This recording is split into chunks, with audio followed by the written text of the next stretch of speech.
Good morning, good afternoon, and good evening. Welcome to Smashing English. Before we start this video, be sure to subscribe because we make new videos all the time and I don't want you to miss any. So with that said, let's get on with the video.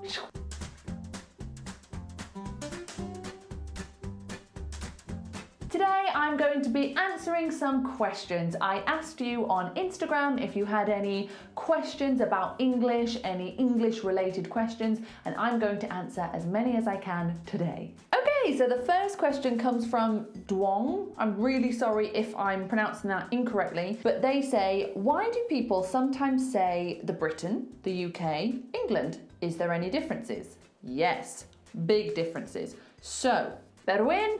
Yes? Are you there? Yeah. Can you come here for a minute, please? Okay.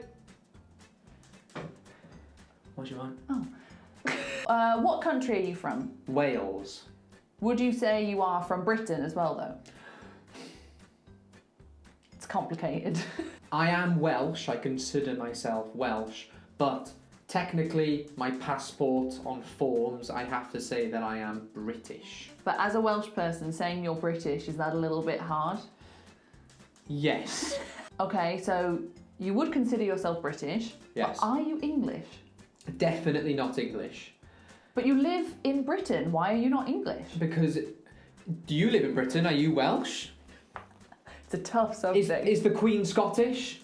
The generalising when people just assume that if you're from the UK, you are English. That's not true. Educate yourself.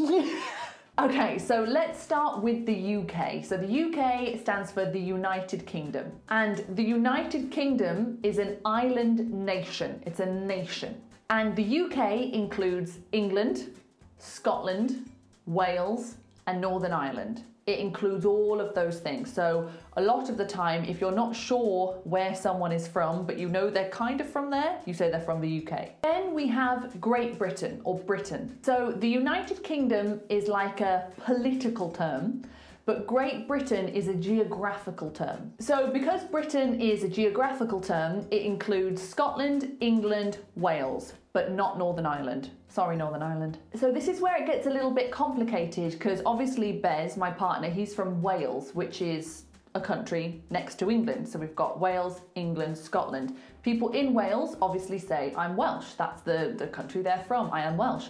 People in Scotland, I am Scottish. However, they can, and sometimes have to, if you're filling out a form or doing a passport, have to say, I'm British, like including everyone. Welsh people and Scottish people are very proud of where they come from, so you cannot call them English. Do not call a Welsh person English, and do not call a Scottish person English, because they are different countries, they're different things. So if you meet someone and you're pretty sure they're from the UK, but you're not quite sure where, say British, that's probably safe.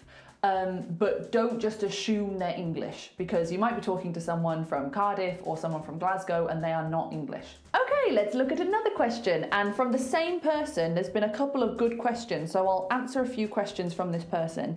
This is again from Duong. I'm sorry if I'm pronouncing that wrong. We've got, is tea culture still popular in the UK now? Do young people drink tea every day? Yes, tea is really, really popular here. Everyone loves a cup of tea. If you go to any household in Britain, one of the first things they will offer you is cup of tea, maybe coffee, yeah, tea or coffee, but cup of tea is super, super common.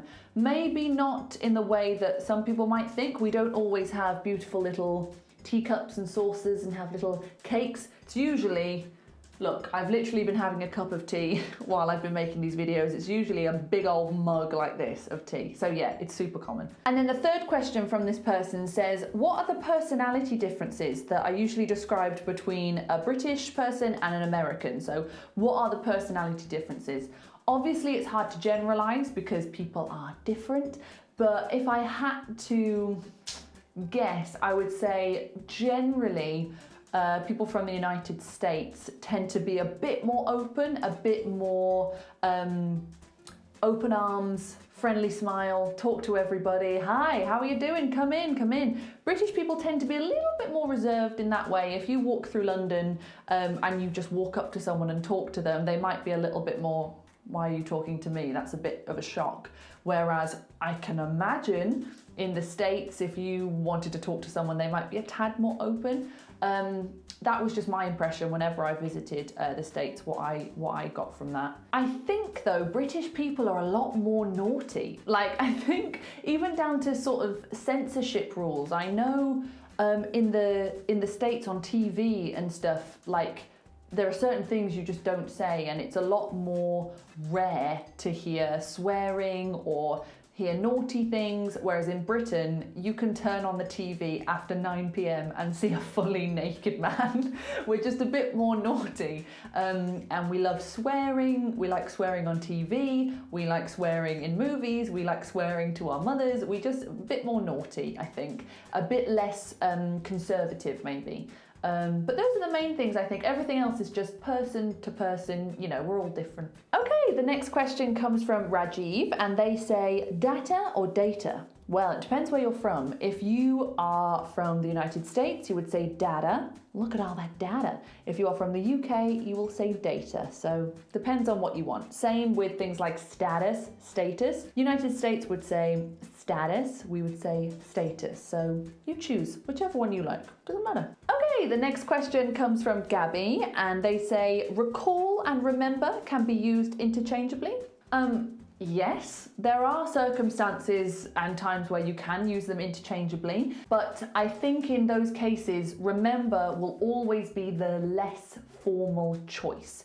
So if I had to choose between saying, I remember an occasion a couple of years ago, blah, blah, blah, blah, blah, or I recall an occasion a couple of years ago, blah, blah, blah, blah, blah. Recall sounds way more formal. Recall sounds like, you know, something an aristocrat would say in a Jane Austen novel. So most of the time, the main difference is just how formal do you want to be? But like with anything, there are exceptions, and sometimes it would just be odd to say recall instead of remember. For example, if we're doing an imperative, like a command, it would be very weird to say, come on, you know this, recall, recall. That would be strange. We would say, remember, remember. But there are also times where recall would be more appropriate. For example, if you are learning a lot of information, maybe for a test, you know, you have to learn all the information, learn all the dates, and then when you're doing the test, you have to recall all that information. Okay, let's have another question, shall we? Okay, this next question is from Tatiana, and they say, hello, do you say in the street or on the street? If both are possible, what's the difference? So yes, both are possible, definitely. It just depends whereabouts in the street you are. So when you say in the street or in the road, which is a bit more British, I am picturing you with the cars. So the cars are driving and you are in the middle of the cars. Like you could get hit by a car at any point. You are in the street where the cars should be, or you are in the road where the cars should be. But on the street or on the road are more for things that are alongside where the cars go. So maybe the house is on Jackson Street, or the hospital is on the street behind the library. So the things that aren't in the middle of the cars, but they are alongside it, we would say on the street or on the road. I think we should have another question, don't you? Yes. This question is from Maria, and she says, how to practice the TH sound. That TH sound, everyone hates it. So TH is a massive barrier for a lot of people when they're trying to perfect their English pronunciation. For some reason, it's just tricky for a lot of people. You have to start by looking and sounding maybe a bit ridiculous. You have to start by really pushing your tongue in between your teeth. Like that. Do it in front of a mirror. You should see that tongue coming out. When you're starting, it needs to be that far forward. Otherwise, it's going to be a bit mushy and it's not going to be as clear as it should be. So find yourself a couple of good tongue twisters. Just any sentence that has all these THs in it, and practice them 5, 6, 7, 8, 9, 10 times a day. If you're really struggling just to make the sound, try to make it as long as you can. So you can start with a unvoiced sound. So we might go, just push the air out. Just literally, you're pushing air out with your tongue in between your teeth. There's an unvoiced TH in words like think, Okay, then practice a voiced one. So all you need to do is the same thing, but start encouraging some sound to come out. So, that always makes my lips go itchy. So practice those sounds nice and long until you feel really familiar with them. Then keep the length, but add a word on the end. So we might go something like this. Think. These. Okay, so you keep that length in and then just add the rest of the word on the end. And slowly and slowly and slowly shorten the sound at the beginning until you get it to sound a little bit like this. Think. If you notice, I do make the sound on its own for a second. Think. You can hear the breath coming out before the rest of the word comes. Think. So you still want a little bit of sound there. You don't just want it to be think. Think, because that's more of a D. Think. These. Nanosecond of sound before the rest of the word comes in. And that's about all we have time for today because my camera is about to die. So if you have any questions, send them to me on Instagram or leave them in the comments down below and I might make another one of these. Thank you so much for watching. If you want an online English lesson with me or my partner Bez, the link for that is down below. Thank you so much for watching and I'll see you next time. Ta-ta!